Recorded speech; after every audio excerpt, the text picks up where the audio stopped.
সরস্বতী পুজোয় বেনজির ঘটনা সাক্ষী বাংলা। এবার সরস্বতী পুজোর আঁচ এসে পড়ল রাজ্য বিধানসভায়।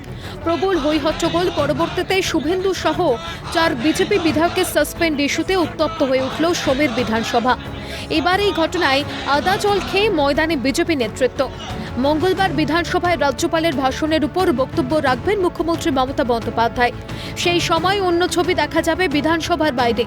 মুখ্যমন্ত্রী যখন বিধানসভার ভেতরে বক্তব্য রাখবেন, তখন বাইরে বক্তব্য রাখবেন বিধানসভার বিরোধী দলনেতা শুভেন্দু অধিকারী। সামাজিক মাধ্যমে সেই বক্তব্য তুলে ধরবেন রাজ্যের বিরোধী দলনেতা। সোমবার বিধানসভার গেটের সামনে দাঁড়িয়ে এই কথা স্পষ্ট করেন শুভেন্দু। আগামীকাল বিধানসভা থেকে আমি লাইভে আমার যে বক্তব্য কাল বিধানসভায় দেওয়ার কথা, আমি লাইভে বক্তৃতা করব।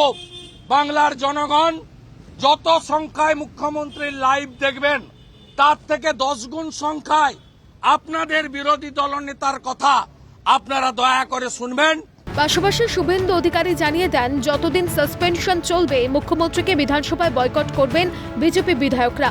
তিনি যতক্ষণ বিধানসভায় থাকবেন ততক্ষণ বাইরে ধর্ণা কর্মসূচি করবেন বিজেপি বিধায়করা। বিধানসভার গেটে আগামীকাল বেলা 12টা থেকে বিধানসভার কালকের আলোচনা শেষ না হওয়া পর্যন্ত আমরা ধর্ণা প্রদর্শন দেব।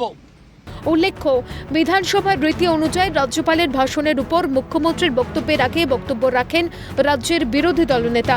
সোমবার তাকেই সাসপেন্ড করে দেওয়ায় বিধানসভার অভ্যন্তরে সেই সুযোগ পাবেন না শুভেন্দু অধিকারী। স্বাভাবিকভাবেই এই বিরোধী কণ্ঠকে এইভাবে দমিয়ে দেওয়ার অভিযোগ তুলে সরব বিজেপি। আর সেই কারণেই বিধানসভার বাইরে ভাষণ দেওয়ার সিদ্ধান্ত বিরোধী দলনেতার। 26 নির্বাচনের আগে বিজেপি শিবিরের এই কৌশল খানিকটা হলেও পদ্ম শিবিরকে বাড়তি অ্যাডভান্টেজ দেবে তা বলার অপেক্ষা রাখে না। ক্যালকাটা নিউজ।